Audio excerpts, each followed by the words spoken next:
Hello दोस्तों, स्वागत है आप सभी का एग्ज़ाम अकेडमी के इस इंफॉर्मेशनल प्लेटफॉर्म पर, जहां हम आप सभी तक भारत के किसी भी यूनिवर्सिटी से अगर पीएचडी एडमिशन से रिलेटेड कोई अपडेट निकल कर आता है उसका इन्फॉर्मेशन हम आप लोगों तक पहुंचाने का प्रयास करते रहते हैं।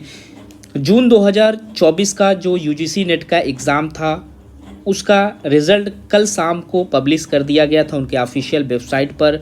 सारे स्टूडेंट वहां से अपने रिज़ल्ट को देख सकते हैं और जो लोग इस बार क्वालिफाई हुए हैं यूजीसी नेट में उनसे संबंधित एक न्यूज़ निकल कर आ रही है बीएचयू पीएचडी एडमिशन से रिलेटेड, क्योंकि बीएचयू ने अपने ऑफिशियल पोर्टल पर नोटिफिकेशन के माध्यम से एक सूचना जारी किया हुआ है जिसमें जून में नेट परीक्षा जो लोग क्वालिफाई करेंगे उन्हें ही पीएचडी में एडमिशन मिलेगा। तो इस नोटिफिकेशन को प्रमुखता से अमर उजाला न्यूज़ ने पब्लिश किया हुआ है अपने ऑफिशियल पोर्टल पर, जिससे यहाँ पर कोट करते हुए मैं आप लोगों तक ये वीडियो बना रहा हूँ।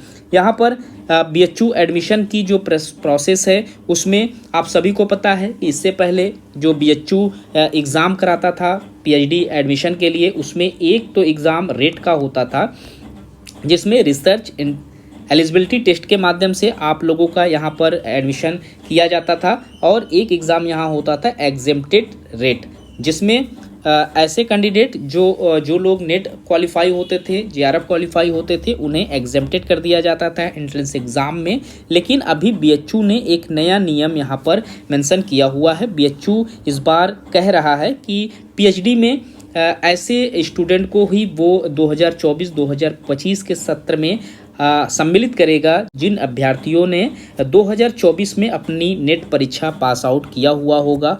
उन्हीं को यहाँ पर प्रमुखता दी जाएगी, उन्हीं को यहाँ पर एडमिशन दी जाएगी। 27 मार्च 2024 को यूजीसी की सार्वजनिक अधिसूचना के आधार पर सत्र 2024-2025 में नेट परीक्षा के स्कोर पर ही एडमिशन यहाँ पर किया जाएगा। इसमें जून 2024 में नेट यूजीसी में मिले जो मार्क्स हैं उन्हीं को यहाँ पर काउंट किए जाएंगे। इसके अलावा विश्वविद्यालय की ओर से सत्र के लिए कोई अलग से शोध परीक्षा नहीं की जाएगी। अब यहाँ पर जैसा कि आप सभी को पता है कि शोध परीक्षा बीएचयू दो तरीके से पीएचडी एडमिशन लेता था, नेट के माध्यम से, रेट के माध्यम से, साथ ही साथ एग्जेम्प्टेड रेट के माध्यम से। तो यहाँ पर अब जो यूजीसी के थ्रू यहाँ पर पीएचडी एडमिशन कराए जाएंगे किसी और माध्यम से, यानी जो पीएचडी का जो रेट का प्रोसेस था वो यहाँ पर नहीं कराने की बात कही जा रही है। और जो नेट एग्ज़ाम है उसके 70% मार्क्स अब यहाँ पर आपके जुटने वाले हैं।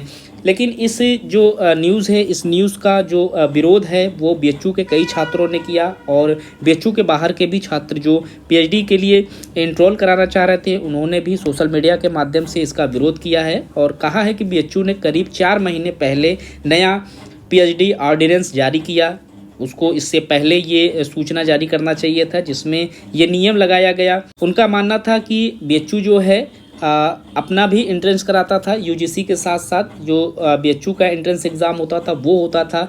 जो स्टूडेंट यूजीसी नेट का परीक्षा क्वालिफाई नहीं कर पाते थे वे आरईटी यानी कि रिसर्च एंट्रेंस टेस्ट के माध्यम से एग्ज़ाम देते थे और इसी जरिए से वो अपना पीएचडी में एडमिशन ले लेते थे। लेकिन अभी जो नया नियम आया है तो उस नियम के अकॉर्डिंग इसमें कुछ विद्यार्थियों का तो बेनिफिट है, लेकिन ज़्यादातर ऐसे कैंडिडेट जिनका नेट क्वालिफाई नहीं था उनका नुकसान है, वो पीएचडी करने से यहाँ पर छूट जाएंगे। पीएचडी का स्टैंडर्ड हाईअप करने के लिए इस तरीके का नियम लाया गया है बीएचयू की तरफ से। यहाँ पर 70% मार्क्स आपका जो नेट एग्ज़ाम का है और 30% यहाँ पर इंटरव्यू के आपके जोड़े जाएंगे। तो यहाँ पर इस खबर में इतना ही। बीएचयू की तरफ से जो खबर है आप इनके ऑफिशियल वेबसाइट पर जाकर यहाँ पर देख सकते हैं, या बीएचयू के हेल्पलाइन नंबर पर जाकर आप कॉल करके भी वहाँ आप डिस्कस कर सकते हैं। इस वीडियो में इतना ही। इस तरीके के और भी इन्फॉर्मेशन मिलते हैं नए वीडियो में नए इन्फॉर्मेशन के साथ। तब तक के लिए थैंक यू सो मच।